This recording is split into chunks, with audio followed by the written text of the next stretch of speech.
Est-ce que c'est normal de fouiller le portable de sa copine? Non, c'est déjà une forme de violence et de harcèlement moral, et donc il faut dire stop. Est-ce que c'est normal de forcer quelqu'un à avoir une relation sexuelle quand on est en couple? La réponse c'est non, c'est un viol.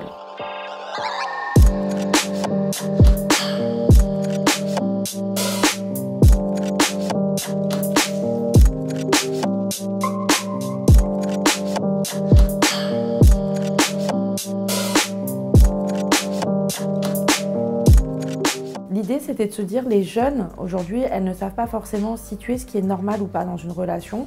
Et donc, avec un objet tout simple, on va les aider à mieux se situer, peut-être à mieux situer leurs copines, à mieux situer leurs copains. Cette question d'évaluer le danger, de savoir où on en est exactement dans le niveau de violence, il est très important pour prévenir les féminicides. Donc, envers une relation normale, par exemple, c'est « a confiance en toi », accepte tes amis et ta famille, respecte tes opinions.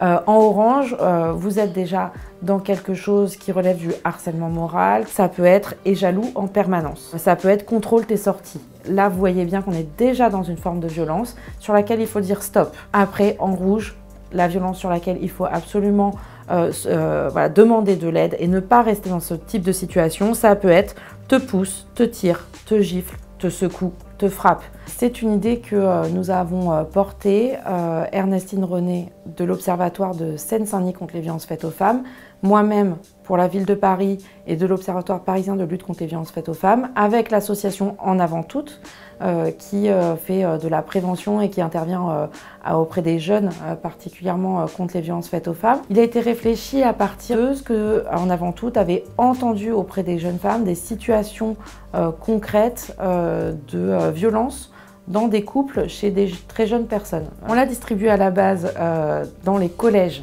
parisiens et de Seine-Saint-Denis. La région l'a repris pour le distribuer dans les lycées, mais ça a été aussi distribué dans des universités qui nous les ont demandé. Dans un premier temps, il faut s'adresser aux plus jeunes parce que les violences, ça commence très tôt en réalité. Plus on s'y prend tôt, plus on va expliquer aux jeunes, ça c'est pas normal, il faut dire non, il faut en sortir. Il y a un manque d'éducation en fait à la relation à l'autre. Jamais on va expliquer aux jeunes ce qui relève d'une relation normale ou pas en couple. On s'est concentré sur de l'éducation à la sexualité pour le peu qu'il y avait et on n'a pas expliqué le consentement. On n'a pas expliqué la relation amoureuse. On a peur de rentrer dans quelque chose qui serait trop personnel, trop intime.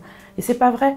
Il est important maintenant, je pense, de développer l'éducation au rapport à l'autre, au respect, à c'est quoi une relation consentie, c'est quoi une relation amoureuse, pour déconstruire les stéréotypes de violence. Quand il y a un féminicide, c'est que madame a été battue pendant des années. C'est pas un coup de tête, ça n'arrive pas comme ça, c'est pas vrai. Avec des outils, avec des politiques publiques, c'est possible d'en terminer avec les féminicides. Il n'y a aucune fatalité à ça, même en France.